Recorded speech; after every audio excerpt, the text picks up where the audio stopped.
Ou acerta o aluguel ou sai da casa, gritou meu genro. Horas depois descobri seu terrível passado. Eu nunca imaginei que minha própria casa se tornaria uma prisão. Mas foi exatamente isso que aconteceu. Meu nome é Paulo Sérgio. Tenho 62 anos. Sou aposentado e viúvo há 5 anos. Minha esposa, Mariana, foi levada por um câncer agressivo que nem os médicos conseguiram segurar. Ela lutou. Deus sabe como ela lutou. Mas em março de 2020, no meio da pandemia, ela partiu. E eu fiquei sozinho. Aprendi a viver com a solidão. Minha casa no bairro Santa Efigênia, em Belo Horizonte, é simples. 2 quartos, uma sala pequena, cozinha e um quintal com um pé de jabuticaba que a Mariana plantou há mais de 20 anos. A casa é velha, mas é minha. Paga com suor, parcela por parcela, ao longo de 30 anos. Minha aposentadoria não era grande. R$ 2.400 por mês, mas dava para viver. Eu pagava luz, água, comprava comida, os remédios que precisava. Sobrava até um pouquinho no final do mês. Eu levava uma vida tranquila. Solitária, mas tranquila. Tenho 2 filhas. A Camila, de 38 anos, é professora universitária. Casada, mora num apartamento bom na Savassi. Sempre foi independente, centrada. A gente se via todo domingo. Ela vinha almoçar em casa, a gente conversava. Ela me ajudava com as coisas da casa que eu não sabia fazer, como mexer no computador ou no celular. E tem a Fernanda, minha caçula, 35 anos, enfermeira. Sempre foi mais sensível, mais dependente. Casou-se há 4 anos com o Diego, um rapaz de 32 anos que dizia trabalhar com vendas. Eu nunca entendi direito o que ele fazia, mas a Fernanda parecia feliz. Então, eu não questionei. Tudo começou em agosto do ano passado. Agosto de 2024. Era uma sexta-feira à tarde. Eu estava no quintal, regando as plantas, quando ouvi a campainha. Fui até a porta e lá estava a Fernanda. Mas ela não estava bem. Os olhos inchados, vermelhos. Tinha chorado. Filha, o que aconteceu? Ela entrou sem responder. Sentou no sofá da sala e começou a chorar novamente. Pai, eu e o Diego estamos com problemas. Que tipo de problemas? Financeiros. A gente deve 3 meses de aluguel. O dono do apartamento mandou o despejo. E o Diego perdeu o emprego de novo. De novo. Ela disse de novo, como se fosse algo recorrente. Fernanda, mas o Diego não estava trabalhando numa distribuidora? Tava, mas foi demitido. Disse que o patrão implicava com ele. Respirei fundo. Aquilo já era o 3º emprego que o Diego perdia em menos de 2 anos. E agora? O que vocês vão fazer? Ela me olhou com aqueles olhos de criança, os mesmos olhos de quando tinha 8 anos, e vinha pedir ajuda pro pai. Pai, a gente pode ficar aqui por um tempo? Só até a gente se reorganizar. Uns 2, 3 meses no máximo. Meu coração apertou. Eu sabia que não era uma boa ideia, mas como dizer não para a própria filha? Pode, filha. Claro que pode. Ela me abraçou forte. Obrigada, pai, obrigada. Uma semana depois eles chegaram. Diego dirigindo um Gol velho cheio de caixas, Fernanda ao lado com um sorriso aliviado. Ajudei a descarregar. Coloquei eles no quarto que era da Camila quando ela morava aqui. Arrumei tudo direitinho. Seu Paulo, muito obrigado mesmo, Diego disse apertando minha mão. A gente não vai atrapalhar. E assim que eu arrumar um trampo, a gente sai daqui. Fica tranquilo, rapaz. A casa é de vocês também. Os primeiros dias foram tranquilos. Fernanda ajudava na cozinha, limpava a casa. Diego ficava o dia inteiro procurando emprego. Ou pelo menos era isso que ele dizia. Porque eu via ele mais tempo no celular jogando do que mandando currículo. Mas eu não falava nada. Não era minha natureza criar conflito. As semanas passaram e as contas começaram a chegar.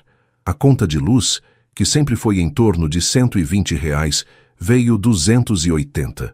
A conta de água triplicou. O gás acabava toda semana. A geladeira vivia cheia, mas eu não tinha comprado quase nada daquilo. Era tudo deles. Se você já ajudou alguém e sentiu que estava sendo usado, deixa aqui nos comentários de onde você está assistindo. E se inscreve no canal para não perder o restante dessa história.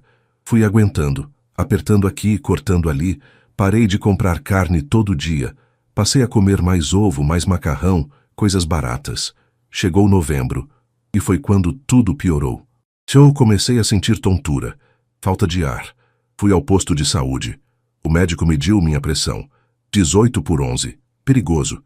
Ele pediu exames de sangue. O resultado veio. Diabetes descompensada. Precisava de remédio controlado. E não era barato. A receita tinha 3 medicamentos. Somando tudo, dava quase R$ 400 por mês. Quase 1/5 da minha aposentadoria. Fiz as contas. Não dava. Não tinha como pagar os remédios, as contas da casa e ainda comprar comida. Sentei na mesa da cozinha com as contas espalhadas, a cabeça nas mãos. Foi quando a Fernanda entrou. Pai, tá tudo bem? Não, filha, não tá. Mostrei as contas para ela. Expliquei a situação. Pai, mas o Diego arrumou um emprego. Semana passada. Ele tá trabalhando numa loja de celulares no centro. Vai ganhar um salário mais comissão. Meu coração deu um pulo de esperança. Sério, filha? Sério. E ele disse que vai ajudar nas contas aqui de casa. Fica tranquilo. Respirei aliviado. Finalmente. Finalmente as coisas iam melhorar. Mas eu não fazia ideia do pesadelo que estava por vir. E o que Paulo Sérgio não sabia é que a ajuda prometida se transformaria na maior humilhação de sua vida. Dezembro chegou com o calor típico de Belo Horizonte. Aquele calor seco que gruda na pele e deixa tudo mais pesado. Eu estava sentado na varanda tomando um café quando o Diego chegou do trabalho. Ele tinha começado na loja de celulares há 2 semanas. Segundo a Fernanda, estava indo bem. Eu tinha esperança de que ele finalmente ia se firmar, ajudar nas despesas, e logo eles conseguiriam sair daqui e voltar para a vida deles. Seu Paulo! Ele entrou pela porta da cozinha, jogou a mochila no sofá e abriu a geladeira. Pegou uma cerveja. Olhei pelo canto do olho. Eram 11 da manhã. Cerveja àquela hora? Ele sentou na cadeira da frente, abriu a lata e tomou um gole longo.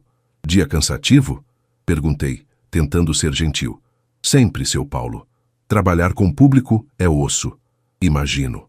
Mas pelo menos tá fixo agora, né? Isso é bom. Ele me olhou com uma expressão que não consegui decifrar. Tô fixo. E isso muda as coisas. Como assim? Ele deu outro gole na cerveja e se inclinou para frente. Seu Paulo, agora que eu tô trabalhando e ajudando nas despesas aqui, acho que a gente precisa ter uma conversa. Conversa sobre o quê? Sobre como as coisas vão funcionar aqui. Porque antes, beleza, eu estava desempregado. Mas agora eu tô pondo dinheiro aqui dentro. Então as coisas têm que ser justas. Franzi a testa. Justas como? Tipo assim, eu vou pagar a conta de luz, a conta de água, vou comprar o gás. Mas o senhor também tem que contribuir. Porque o senhor mora aqui, né? Fiquei paralisado. Levei alguns segundos para processar o que ele tinha acabado de dizer. Diego, essa é a minha casa. Eu sei, seu Paulo, mas todo mundo que mora numa casa tem que contribuir. É só justo. Mas eu tô contribuindo. Eu compro comida, eu pago o IPTU, Seu Paulo, com todo respeito, mas o senhor fica o dia inteiro em casa sem fazer nada. Eu saio todo dia para trabalhar. A Fernanda trabalha em turno duplo no hospital. A gente tá se matando. E o senhor só fica aí, sentado, tomando café. Senti meu rosto esquentar. Não de raiva, de humilhação. Diego, eu sou aposentado. Eu já trabalhei a vida inteira. Eu sei, mas aposentado também tem que ajudar. Senão fica parecendo que o senhor está sendo sustentado. Aquelas palavras me atingiram como um soco no estômago. Ele terminou a cerveja, amassou a lata e jogou na pia. É isso, seu Paulo. A gente conversa melhor depois com calma. Só queria deixar claro como as coisas vão ser a partir de agora. E saiu. Deixou-me ali, sozinho, com o café esfriando na mão e o coração acelerado. Será que eu tinha ouvido direito?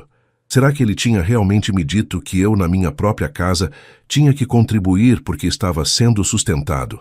Fernanda chegou à noite. Ela estava cansada, vinha de um plantão de 12 horas. Sentou na mesa da cozinha, tirou os sapatos e massageou os pés. Fernanda, comecei, escolhendo bem as palavras. O Diego falou comigo hoje. Falou sobre o quê, pai? Sobre contribuições. Ele disse que agora que ele está trabalhando, eu tenho que ajudar mais nas despesas. Ela não me olhou. Continuou massageando os pés. Pai, ele só está querendo organizar as coisas. Não leva para o lado pessoal. Mas, Fernanda, essa é a minha casa. Eu sei, pai.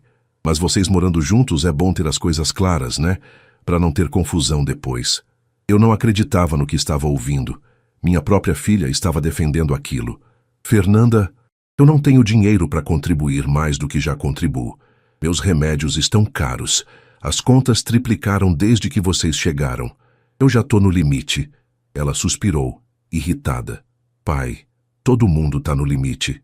Não é só o senhor. Levantou da cadeira e foi pro quarto. Fechou a porta sem olhar para trás. Fiquei ali, sozinho na cozinha, com o som da geladeira velha zumbindo ao fundo. Era a primeira vez que senti medo dentro da minha própria casa. As semanas seguintes foram tensas. Diego começou a cobrar de mim uma parte nas contas. Ele dizia que era R$ 200 por mês. R$ 200 que eu não tinha. Tentei explicar. Mostrei minha aposentadoria. Mostrei as contas dos remédios. Mas ele sempre tinha uma resposta. Seu Paulo, eu não posso ficar bancando tudo aqui sozinho. Mas essa é a minha casa, Diego. Então vende ela e vai morar de aluguel. Vai ver como é. Ele falava isso com um sorriso no rosto. Como se fosse brincadeira. Mas eu sabia que não era. Comecei a me sentir pequeno, invisível, como se eu fosse um peso, um estorvo. Parei de comer direito. Parei de sair. Ficava trancado no meu quarto a maior parte do tempo. Só saía para ir ao banheiro ou para pegar água. Minha filha Camila percebeu. Ela veio me visitar num domingo de janeiro. Pai, o senhor emagreceu. É, filha. Ando sem apetite. E a Fernanda? Como tá sendo morar com ela e o Diego? Desviei o olhar. Tá bom. Ela franziu a testa. Tati, o senhor tá me escondendo alguma coisa? Não, filha, tá tudo bem. Mas não estava, e ela sabia. Foi então, numa tarde de fevereiro, que tudo explodiu.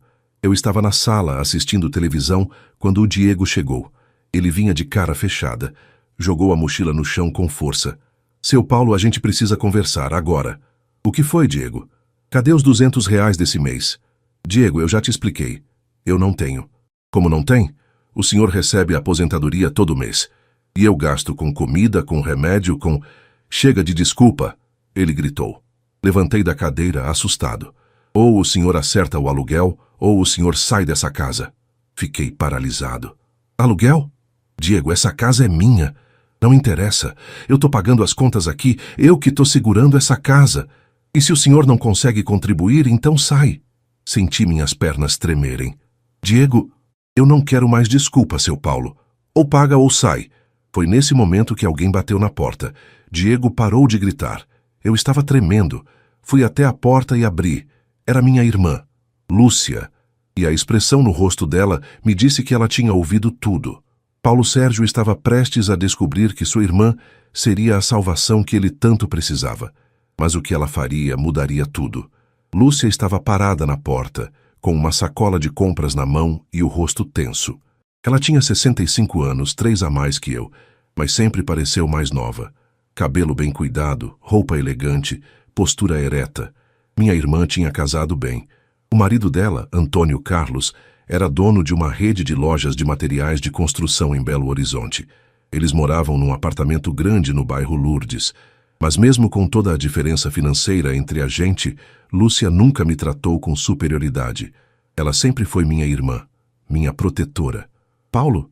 Ela entrou, olhando ao redor. Tá tudo bem? Antes que eu pudesse responder, Diego apareceu da sala. Ao ver Lúcia, ele mudou completamente de postura. O rosto irritado se transformou num sorriso forçado. Dona Lúcia, que surpresa! Ela não sorriu de volta. Diego. O tom dela era gelado. Eu estava indo para o quarto, com licença. Ele passou por nós e sumiu no corredor. Lúcia fechou a porta atrás dela e me puxou pela mão até a cozinha. Colocou a sacola na mesa e me olhou nos olhos. Eu ouvi.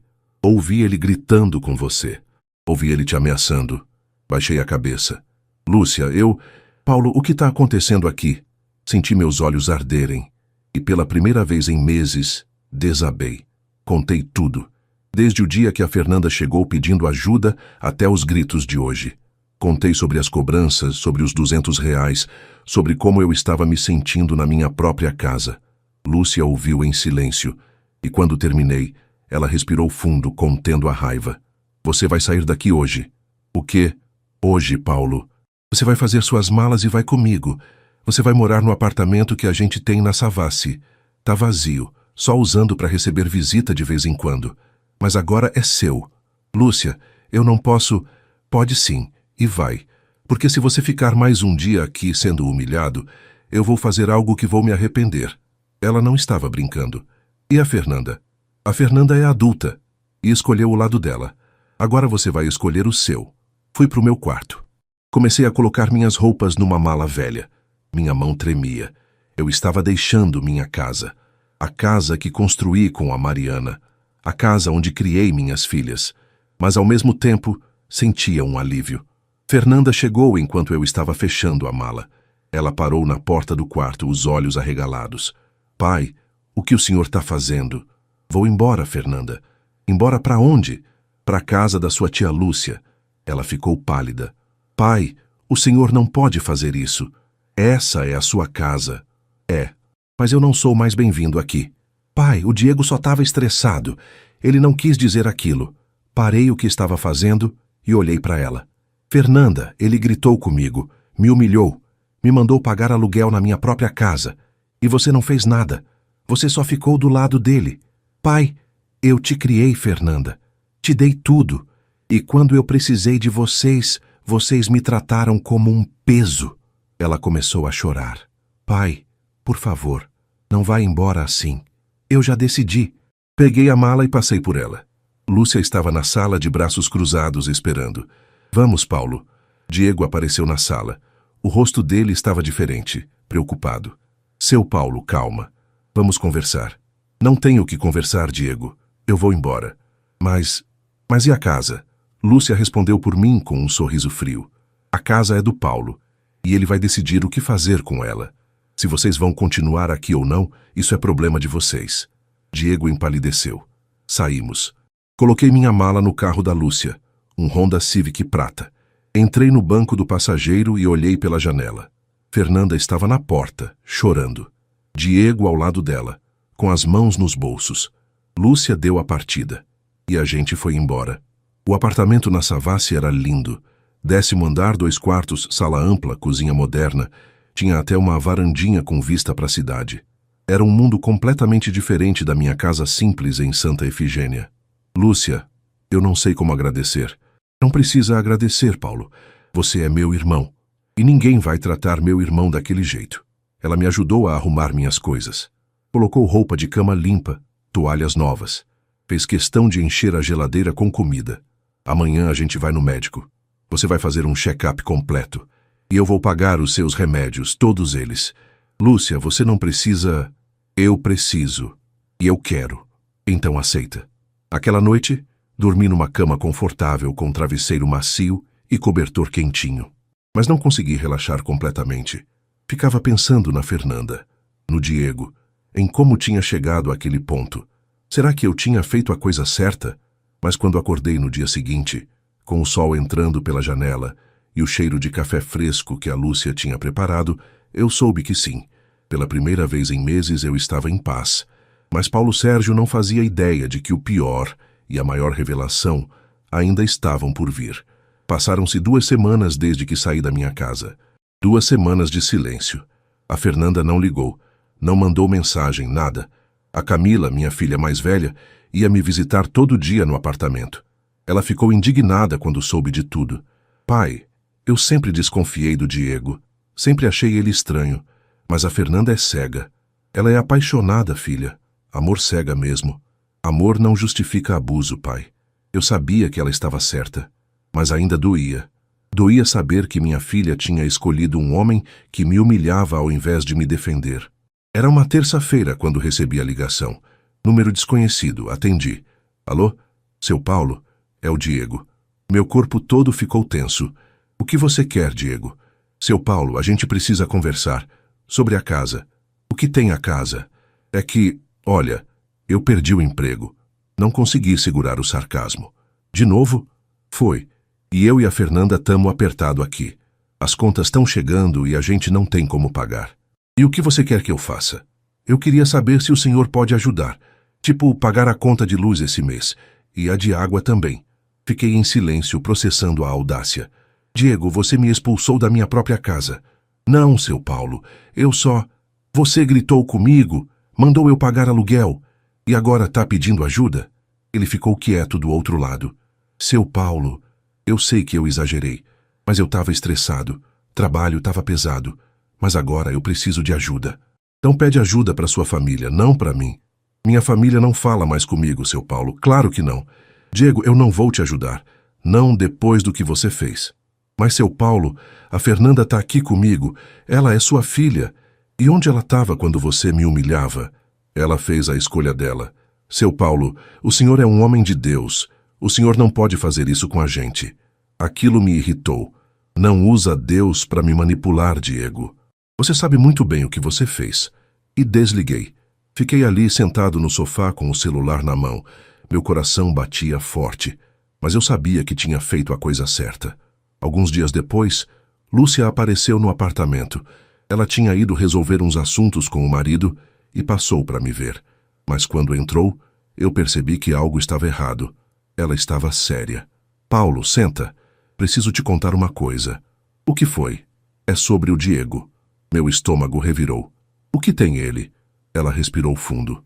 Antônio Carlos estava olhando as câmeras de segurança das lojas dele. A gente teve um assalto há 3 anos numa das unidades no bairro Venda Nova. Na época a gente registrou ocorrência, mas nunca pegaram o cara. E? Paulo, eu vi as imagens. Eu vi o rosto do ladrão. Era o Diego. Fiquei paralisado. O quê? Era ele. Eu tenho certeza. O Antônio também. A gente foi na polícia ontem e mostrou as gravações. Eles confirmaram.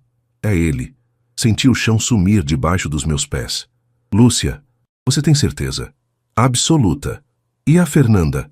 Será que ela sabe? Não sei, Paulo, mas a gente vai descobrir. Ela pegou o celular e ligou para Fernanda. Colocou no viva-voz. A Fernanda atendeu no 3º toque. Tia Lúcia.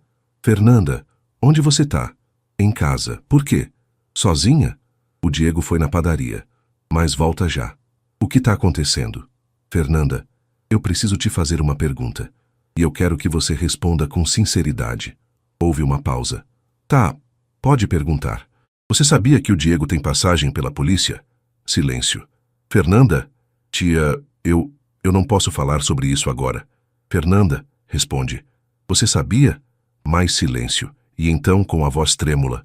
Sabia. Meu coração parou. Você sabia? Repeti, a voz saindo mais alta do que eu queria. Pai, o senhor tá aí? Responde, Fernanda. Você sabia que ele era criminoso? Ela começou a chorar do outro lado da linha. Ele me disse que tinha mudado, que era passado, que ele não era mais aquela pessoa. Fernanda, ele assaltou a loja do seu tio. E você sabia? Não, eu não sabia disso. Eu só sabia que ele tinha tido problemas antes, mas não sabia dos detalhes. Lúcia pegou o celular. Fernanda, onde estão os documentos da casa do seu pai? O quê? Os documentos, escritura, IPTU. Onde estão? Estão aqui, na gaveta do quarto do pai. E o Diego tem acesso? Fernanda hesitou. Tem. Por quê?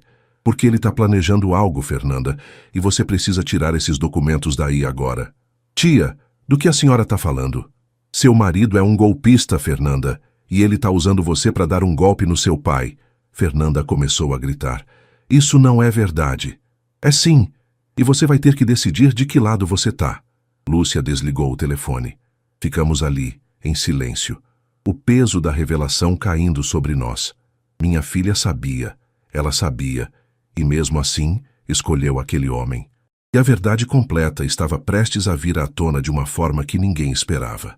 Não dormi naquela noite. Ficava revirando na cama, pensando em tudo. Fernanda sabia.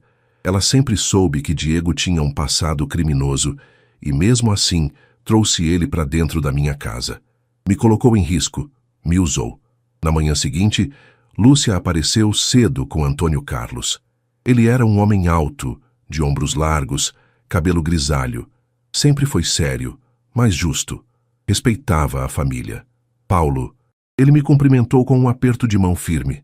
Sinto muito pelo que você está passando. Obrigado, Antônio. Ele colocou uma pasta na mesa. Essas são cópias das imagens de segurança da loja. E aqui está o boletim de ocorrência que a gente fez na época. Mostra o Diego claramente. A polícia já foi informada. Eles vão abrir investigação. Abri a pasta.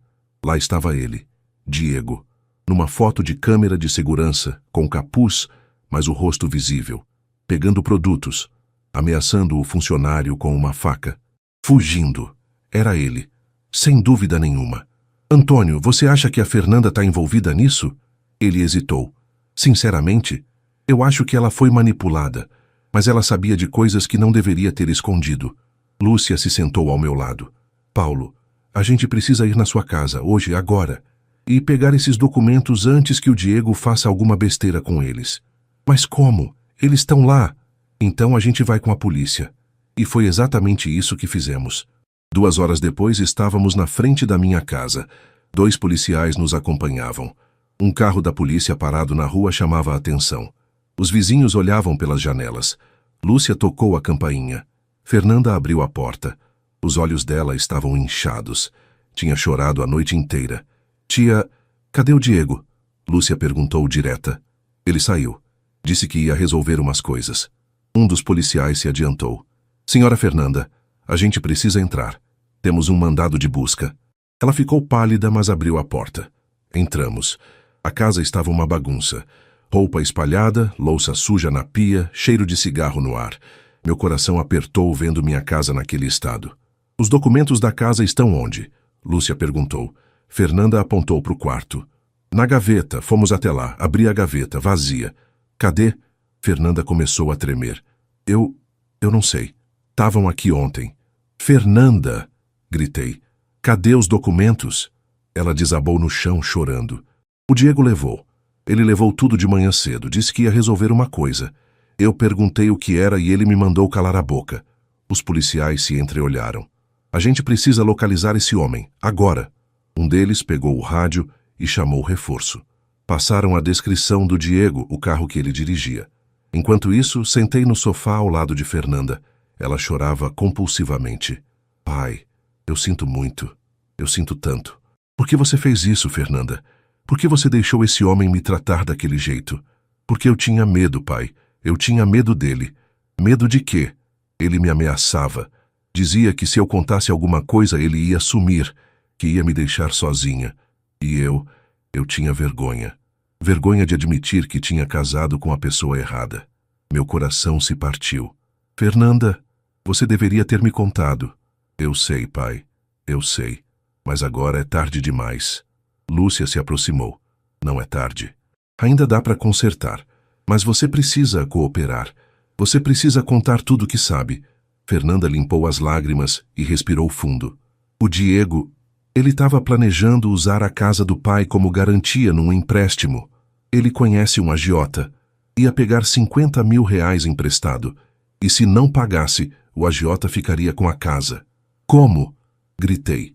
A casa não está no nome dele. Ele ia falsificar a assinatura do senhor. Eu dei para ele uma cópia da sua carteira de identidade. Ele disse que precisava para um cadastro no trabalho. Mas era mentira, era para isso. Lúcia cerrou os punhos.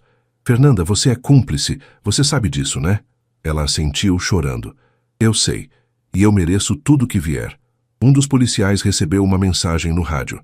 Localizamos o veículo. Ele está no bairro Venda Nova, próximo ao Banco Itaú da Avenida Vilarinho. Vamos. Todos saímos correndo. Entramos nos carros e seguimos. Meu coração batia descompassado.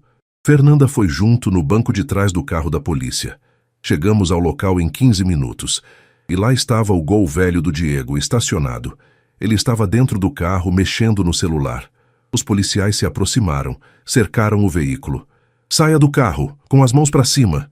Diego olhou ao redor em pânico.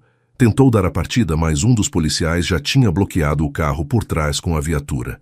Sai do carro. Ele saiu, devagar, mãos tremendo.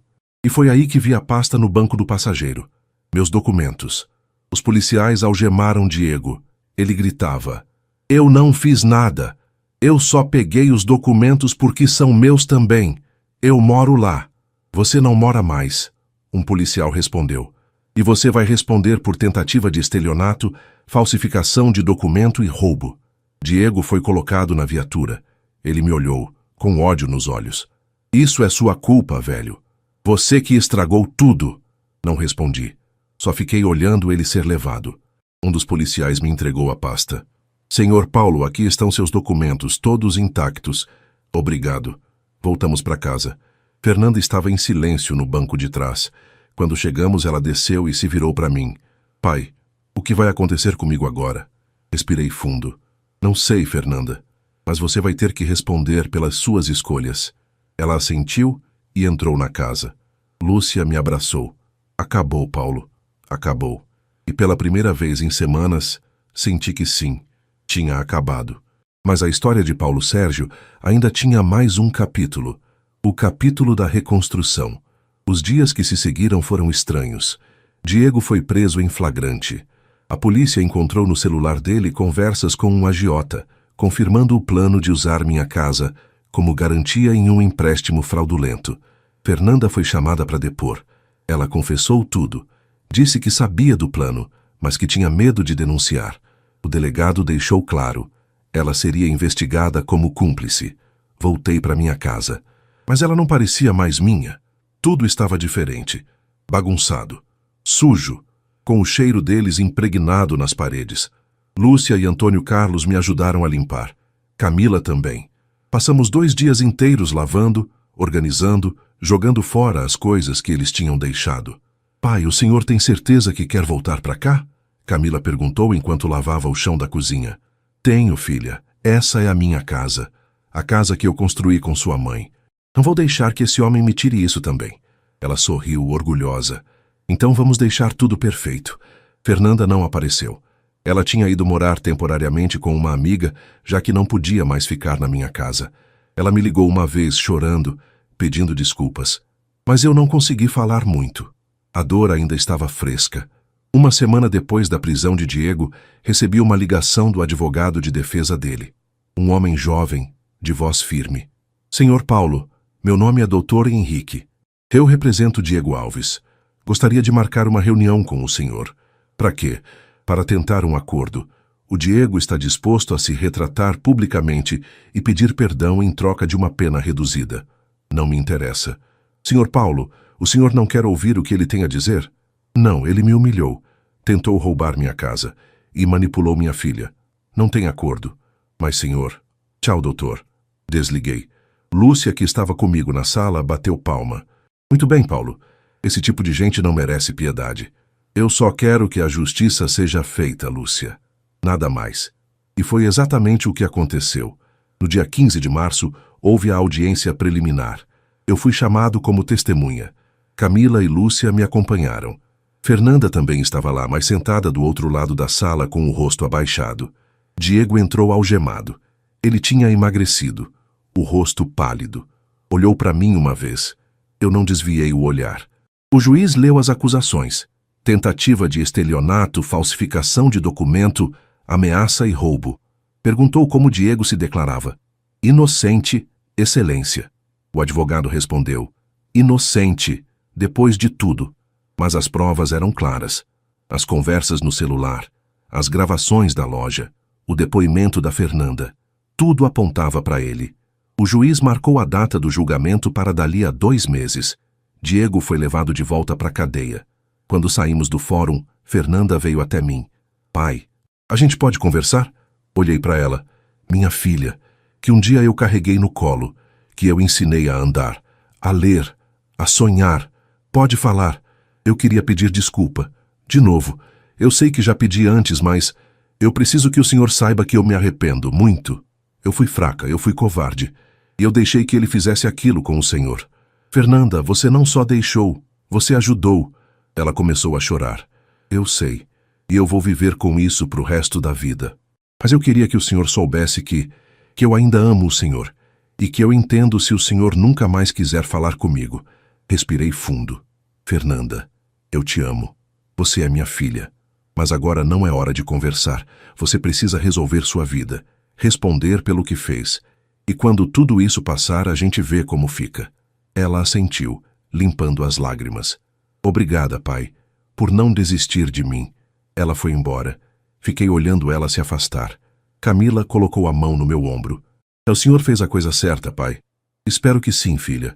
Espero que sim. Voltamos para casa.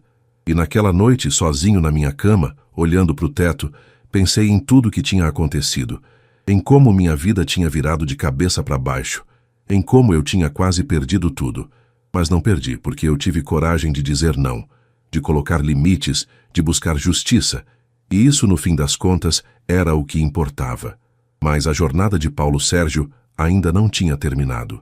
O julgamento estava chegando, e com ele a chance de virar a página de vez. 2 meses passaram rápido. Eu tinha voltado completamente para minha rotina.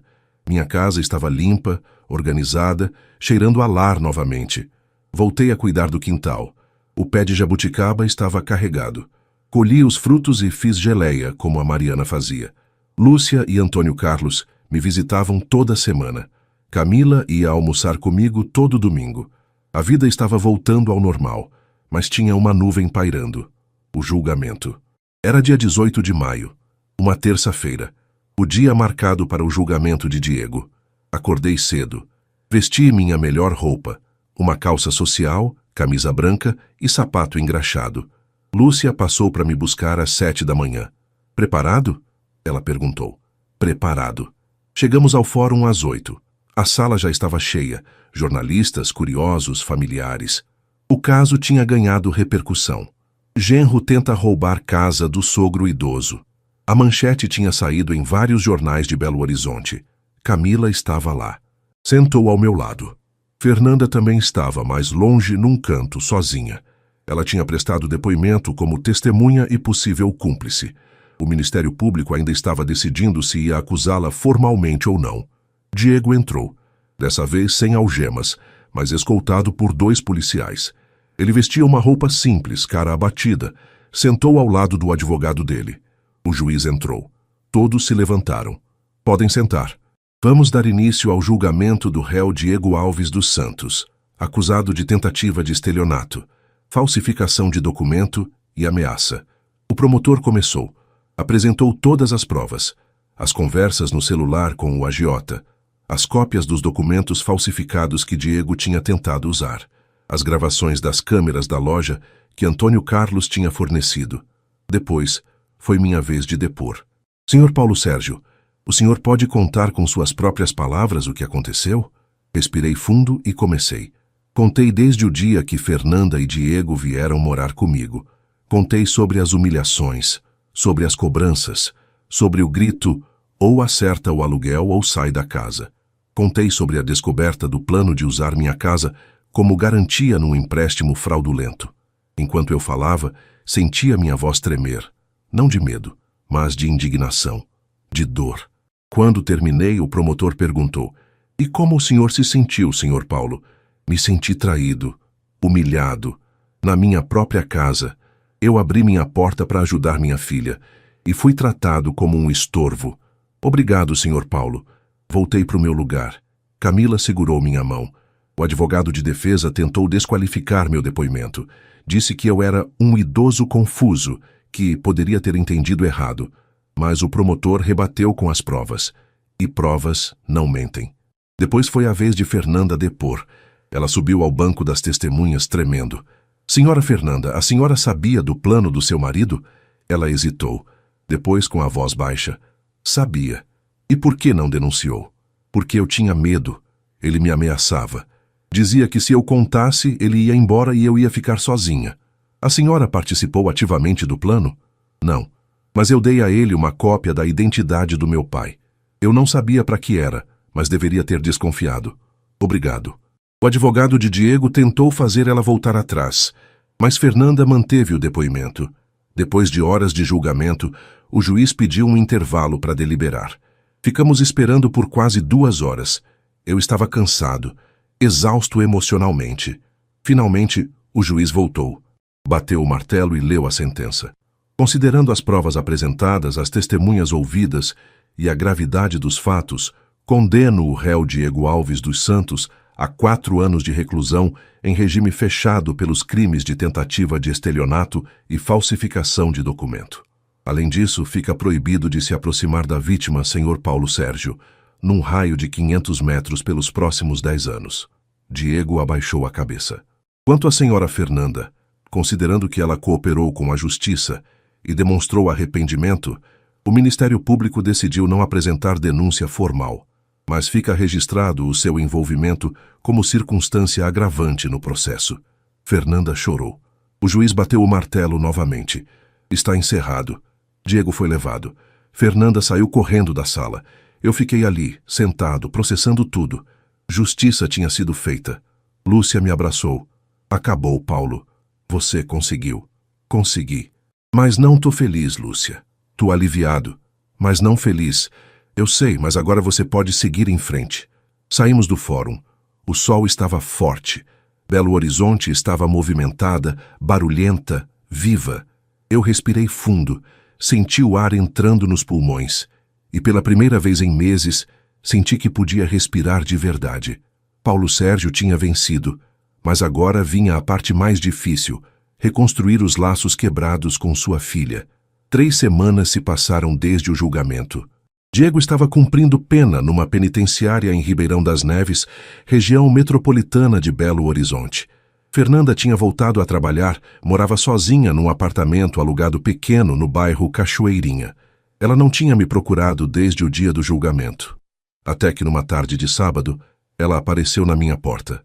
Eu estava no quintal podando as plantas quando ouvi a campainha. Fui até a porta e lá estava ela, mais magra, cabelo preso num rabo de cavalo simples, sem maquiagem. Parecia ter envelhecido 10 anos. Oi, pai. Oi, Fernanda. Ficamos ali nos encarando. Um silêncio pesado entre nós. Posso entrar? Pode. Ela entrou devagar, olhando ao redor. A casa estava diferente. Limpa, organizada, sem sinais de que ela e Diego tinham morado ali. Tá bonito, pai, a casa tá bonita. Obrigado. Sentamos na sala, eu na poltrona, ela no sofá. Pai, eu vim aqui porque eu preciso falar algumas coisas. E depois disso, se o senhor quiser que eu vá embora e nunca mais volte, eu vou entender. Tá, fala. Ela respirou fundo. Eu queria pedir desculpas, de verdade. Não como das outras vezes. Eu queria pedir desculpas por tudo, por ter trazido o Diego para dentro dessa casa, por ter deixado ele te humilhar, por ter dado a ele a sua identidade, por ter sido covarde. Ela pausou, limpando uma lágrima. Eu sei que eu estraguei tudo. Eu sei que eu quebrei a sua confiança. E eu sei que talvez o senhor nunca mais consiga me perdoar. Mas eu precisava que o senhor soubesse que eu me odeio por isso. Todos os dias. Eu acordo e lembro do que eu fiz.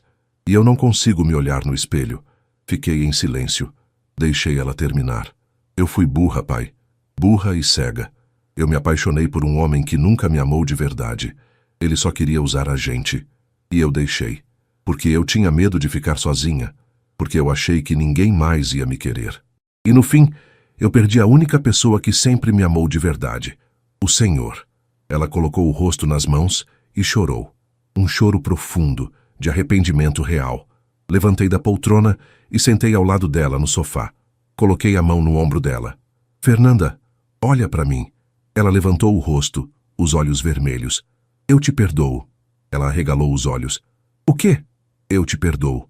Não porque o que você fez foi certo. Não foi. Foi errado. Muito errado. Mas porque você é minha filha. E eu te amo. Ela me abraçou. E nós dois choramos juntos. Mas, Fernanda, eu me afastei um pouco. Perdoar não significa esquecer. Não significa que as coisas vão voltar a ser como antes. Você vai ter que reconstruir minha confiança. Tijolo por tijolo. Eu sei, pai. E eu prometo. E você também precisa se perdoar. Porque carregar essa culpa não vai te levar a lugar nenhum. Você errou, mas pode consertar. Ela assentiu. Obrigada, pai. Obrigada por não desistir de mim. Naquele dia ficamos conversando por horas. Ela me contou como tinha sido difícil viver com Diego, como ele a manipulava, a controlava, como ela se sentia presa e como ela tinha vergonha de pedir ajuda. Pai, eu deveria ter te ouvido desde o começo. A Camila sempre disse que o Diego não prestava, mas eu não quis acreditar. A gente às vezes precisa errar para aprender, filha. Mas não precisava ser um erro tão grande. Não, mas foi. E agora você sabe. E isso vai te fazer uma pessoa melhor. Quando ela foi embora, já era noite. Ela me abraçou na porta. Pai, eu posso voltar a vir aqui, tipo, para almoçar no domingo? Como a gente fazia antes. Sorri. Pode, mas só se você trouxer sobremesa. Ela riu. Uma risada verdadeira. A primeira em meses. Pode deixar. Ela foi embora. Fechei a porta e fiquei ali, encostado nela, sentindo o peso sair do peito. Perdoar não tinha sido fácil, mas tinha sido necessário, porque guardar rancor só envenenaria minha vida. E eu já tinha perdido tempo demais com dor. Agora era hora de reconstruir. E Paulo Sérgio finalmente estava pronto para virar a página e começar um novo capítulo. Os meses que se seguiram foram de cura, lenta, mas constante. Fernanda começou a me visitar todo domingo. Ela trazia sobremesa como eu tinha pedido. Às vezes era um bolo, outras vezes pudim. E a gente almoçava junto, conversava, ria. Camila também estava sempre por perto. As duas irmãs que tinham se afastado por causa de Diego voltaram a se falar. Era bonito ver elas juntas de novo. Lúcia e Antônio Carlos continuaram sendo meu suporte. Eles pagavam meus remédios, me levavam ao médico, cuidavam de mim como se eu fosse o irmão mais novo vulnerável, e eu era grato por isso. Em julho recebi uma notícia. Diego tinha pedido transferência para uma penitenciária em outro estado. Ele não queria mais estar perto de Belo Horizonte, talvez porque tinha vergonha. Talvez porque sabia que aqui ninguém ia recebê-lo bem. Fernanda ficou em silêncio quando soube. Não chorou, não falou nada, só assentiu. Pai, eu queria te contar uma coisa. Pode falar, filha. Eu pedi o divórcio. Aquilo não me surpreendeu, mas me deixou aliviado. E como você está se sentindo? Leve. Pela primeira vez em anos, eu me sinto leve. Tipo, como se eu tivesse tirado um peso das costas. E é exatamente isso, filha. Você tirou. Ela sorriu. Pai, eu também comecei a fazer terapia, uma vez por semana, e tá me ajudando muito. Que bom, filha. Que bom mesmo. Em agosto fizemos um churrasco aqui em casa. Eu, Lúcia, Antônio Carlos, Camila, Fernanda e alguns amigos. Foi a primeira vez em mais de um ano que minha casa estava cheia de risadas, de música, de vida. Camila fez uma salada. Fernanda trouxe o bolo. Lúcia organizou tudo. Antônio Carlos cuidou da churrasqueira. E eu só aproveitei. Sentei na cadeira do quintal debaixo do pé de jabuticaba e assisti tudo. Pai, o senhor não vai ajudar? Fernanda perguntou sorrindo. Hoje não, filha. Hoje eu só vou aproveitar. E aproveitei. Cada risada, cada conversa, cada momento. À noite, quando todos foram embora e a casa voltou ao silêncio, sentei na varanda com uma xícara de café. Olhei para o céu. As estrelas brilhavam forte. Pensei em tudo que tinha passado. Na humilhação, na dor, na traição. Mas também pensei na superação, no perdão, na reconstrução. E percebi que valia a pena. Tudo tinha valido a pena. Porque no fim das contas, eu não tinha apenas sobrevivido. Eu tinha vencido. Não com raiva, não com vingança, mas com dignidade. E dignidade, aprendi, é algo que ninguém pode tirar de você, a menos que você permita. Novembro chegou trazendo o calor do final da primavera.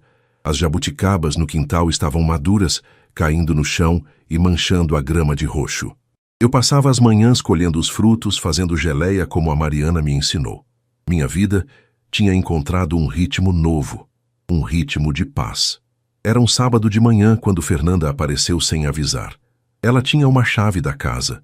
Eu tinha dado de volta há algumas semanas como um gesto de confiança reconstruída. Bom dia, pai. Bom dia, filha. Que surpresa boa. Ela estava diferente.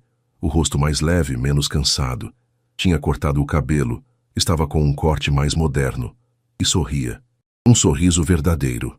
Pai, eu trouxe café da padaria. Aquele pão de queijo que o senhor gosta. Ah, que maravilha. Sentamos na varanda. Ela serviu o café, abriu a sacola com os pães de queijo ainda quentes. O cheiro delicioso tomou conta do ambiente. Pai, eu vim aqui porque queria contar uma novidade. Pode falar. O divórcio saiu. Oficialmente. Eu não sou mais casada com o Diego. Coloquei a xícara na mesa e segurei a mão dela. E como você está se sentindo? Livre, pai. Pela primeira vez em anos eu me sinto realmente livre, como se eu pudesse respirar de novo. Graças a Deus, filha. E tem mais. Eu fui promovida no hospital. Agora sou coordenadora da ala de emergência. Aumento de salário, horários melhores. Consegui até mudar para um apartamento maior no bairro São Pedro. Meu coração encheu de orgulho. Fernanda, que notícia boa. Sua mãe estaria tão orgulhosa. Ela sorriu, mas os olhos encheram d'água. O senhor acha? Tenho certeza. E eu também tô orgulhoso. Ela limpou uma lágrima. Pai, eu sei que eu demorei muito tempo para acordar, para perceber que eu estava vivendo uma mentira. Mas agora eu acordei. E não quero mais desperdiçar tempo. E não vai, filha. Você está no caminho certo agora. Passamos a manhã conversando. Ela me contou sobre os planos dela, sobre como estava investindo na carreira, sobre como tinha voltado a ter hobbies. Estava fazendo aula de dança aos sábados. Pai, eu também queria te contar que eu fui visitar a mãe. No cemitério? Sim, faz tempo que eu não ia, mas semana passada eu senti que precisava. Então fui. Levei flores. Conversei com ela. Pedi desculpas por ter me perdido no caminho e prometi que ia me encontrar de novo. Senti um aperto no peito. Ela ouviu, filha. Tenho certeza que ouviu.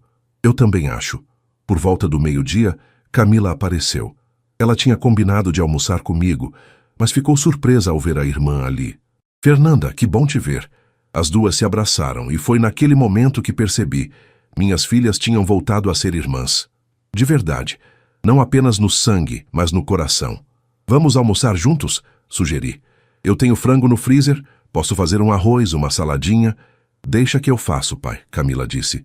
O senhor descansa. Eu ajudo, Fernanda completou.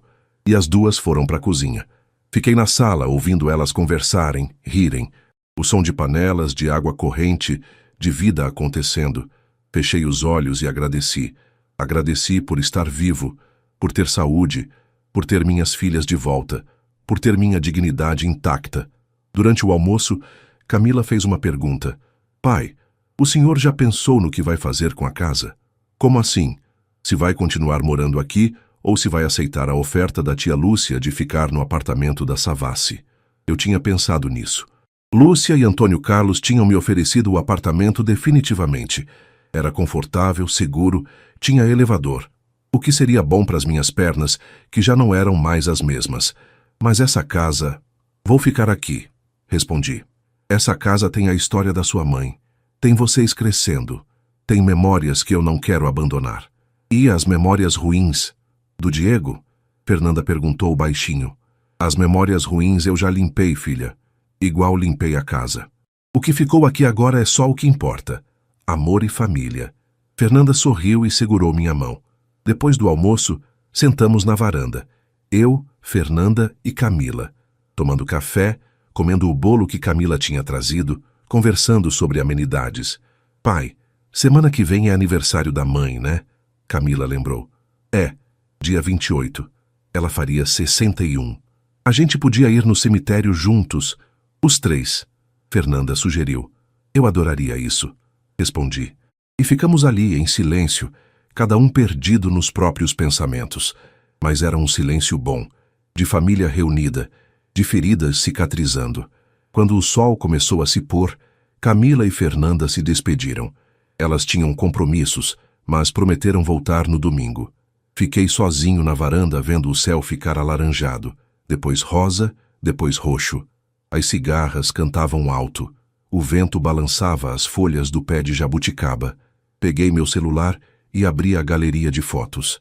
Tinha uma foto da Mariana ali tirada anos atrás no quintal, embaixo da mesma árvore. Ela sorria com as mãos sujas de terra, porque tinha acabado de plantar umas mudas. Conseguimos, amor. Falei baixinho, como se ela pudesse ouvir. As meninas estão bem. A casa está de pé. E eu também. Fechei os olhos e senti uma brisa suave bater no rosto, quase como um carinho. E foi naquele momento que entendi. A vida não tinha acabado quando a Mariana partiu. Não tinha acabado quando Diego me humilhou. Não tinha acabado quando Fernanda me traiu. A vida tinha continuado, porque eu escolhi continuar. Escolhi lutar. Escolhi ter dignidade. Escolhi perdoar. E agora, aos 62 anos, eu estava vivendo de novo. Não apenas sobrevivendo, mas vivendo de verdade. Com minha casa, com minhas filhas, com minha paz. E isso, no fim das contas, era tudo o que eu precisava. Naquela noite, antes de dormir, escrevi algo num caderno velho que a Mariana tinha me dado. Um caderno onde ela dizia que eu devia anotar memórias importantes. Escrevi: novembro de 2025. Hoje entendi que dignidade não é algo que alguém te dá. É algo que você escolhe ter todos os dias, mesmo quando tudo desmorona. Passei pelo vale mais escuro da minha vida. Fui humilhado, traído, quase roubado. Mas não me quebrei, porque aprendi que ser forte não é nunca cair. É levantar, limpar a poeira e seguir em frente. Hoje, minhas filhas estão comigo. Minha casa está em paz.